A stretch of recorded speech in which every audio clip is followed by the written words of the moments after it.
Hello friends, I've been playing BDO on and off since mid-eye release in 2016. I have accumulated several thousands of hours of game time and spent a grand total of around 1000 euros on conveniences and other microtransactions. A couple weeks ago, I decided to come back to BDO, and due to not transferring my account during the data transfer, I had to start fresh. My goal with this video is to give you a no bullshit breakdown on its monetization and gameplay, so that you know exactly what you're getting into. So, let's begin with game's monetization methods. The currency used in local microtransaction store is called pearls, and 1000 pearls equates to 10 euros or dollars. We will take a look at most noteworthy ways of spending your cash in game, starting with buffs. One of game's core mechanics are buffs and buff stacking. Every activity in this game can be made more rewarding by increasing either the drop chances, the XP gained, or your character power. Buffs like Value Pack, Blessing of Camasylph, and the Book of Old Moon greatly increase the speed of your progression and cost around $15 for 15 days.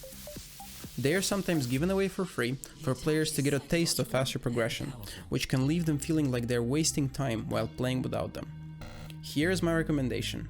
I suggest you to hold on to the buffs you get for free and only use them once you know exactly what you're going to be doing for the entire duration of the buff and how you will take full advantage of it. Maids. Maids make it easier to manage your inventory and sell on marketplace, so you don't have to spend as much time running around to storage and marketplace. My suggestion to all new players is to buy those instead of weight, since maids are account bound and will help you with weight across all of your characters. Pets allow you to spend less time looting and more time killing, which increases the amount of money you can make. Always level your pets to level 10 before increasing their tier if you want to control what passives you want to get. You increase tiers of your pets by combining several pets together. The higher their tiers, the higher are the chances to upgrade them to the next tiers. Here are different probabilities you can expect when combining your pets, as well as their pickup speeds. If you do not have 5 pets, I suggest life skilling for silver. If you want to grind, get pets. Thankfully, you can get them with silver eventually, but it will take time. To maximize your chances, set up pre-orders on pets that are on sale in the Pearl shop right after the maintenance. Tent. This bad boy allows you to repair, buy pots, and strong character buffs without having to run to the nearest town while grinding. There is a free alternative, but it breaks. The repairs cost 10 times more and the potions are twice as expensive. If you want to grind for silver, Tent will save you a lot of time and thus make you earn more. Weight and inventory slots. As you know, in BDO, every item has a weight value, and the amount of inventory slots is not limited by your bags like in World of Warcraft. Weight in inventory is a huge quality of life improvement no matter what you do. However, certain life skills like processing and cooking benefit a lot from weight, while fishing and farming benefit from inventory slots. Before spending money on those, make sure you really know why you're buying them for that specific character in order to not regret it later down the line.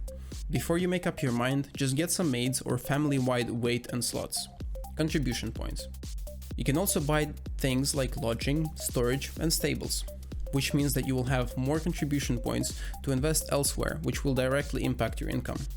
To be honest, by the time this becomes relevant to a player, they have already spent several thousands of hours playing the game, so you will know once you're there. Artisan memories and crowns. In BDO, when you fail an enhancement, the level of your item and its maximum durability will go down. In order to repair your gear, you'll be using memory fragments. By default, one memory fragment restores 1 durability and costs 2.7 million silver at the time of recording. Artisans increase the amount of durability restored by 5 times, which increases the value of one single memory fragment by 13.5 million silver.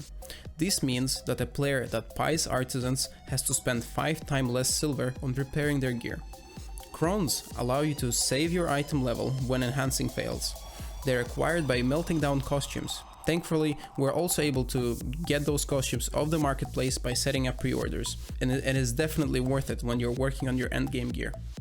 I hope you see the trend now. The game is designed in a way to make people that pay progress faster, and in a world with open world PvP, you inherently compete with everyone around you.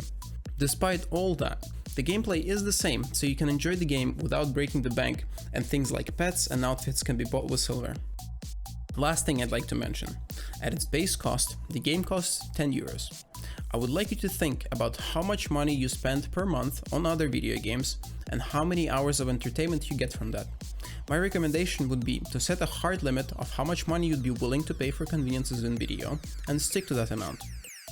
On a brighter note, let's talk about gameplay. Over the years, video's gameplay formula stayed the same. Make money through a wide variety of activities, get better gear, and make more money with PvP sprinkled in between. In my opinion, no game does it better than video. The combat is so engaging and visceral, classes are unique, and each player can find the one that fits their playstyle. Each new class released is more fun, more unique, and often overpowered to make people want to reroll and invest into weight, costumes, and inventory slots on another character yet again. You can imagine how hard it is to balance a game like this. The newer classes always shine, while older classes pale in comparison. And the only thing you can really do is reroll or wait for a rework that might never come. The gear progression in this game is quite unique, and I've never really seen it anywhere else. Not only you get stronger by just improving your gear, but the game literally gives you more power by reaching certain stat brackets, which makes progression feel so much more rewarding. Soft cap gear is extremely easy to reach nowadays, with catch-up mechanics like seasonal Tuvala gear that require a fraction of time and effort compared to what it used to be years ago. Thanks to that, a new player can jump into the game and in a couple of weeks' time start participating in node wars and work on their endgame gear gains. The world is expansive and beautiful, professions or life skills are deep and complex, each with a set of secret tactics and optimizations. Group PvP here is the most fun I've ever had in any game. That is when it works and the servers are working as intended. When you get into large-scale PvP, characters are often rubber banding and abilities miss due to desync. Unfortunately, it seems like those issues are extremely hard to fix and are here to stay, so take it as you will. Let's talk RNG and its role in Black Desert Online.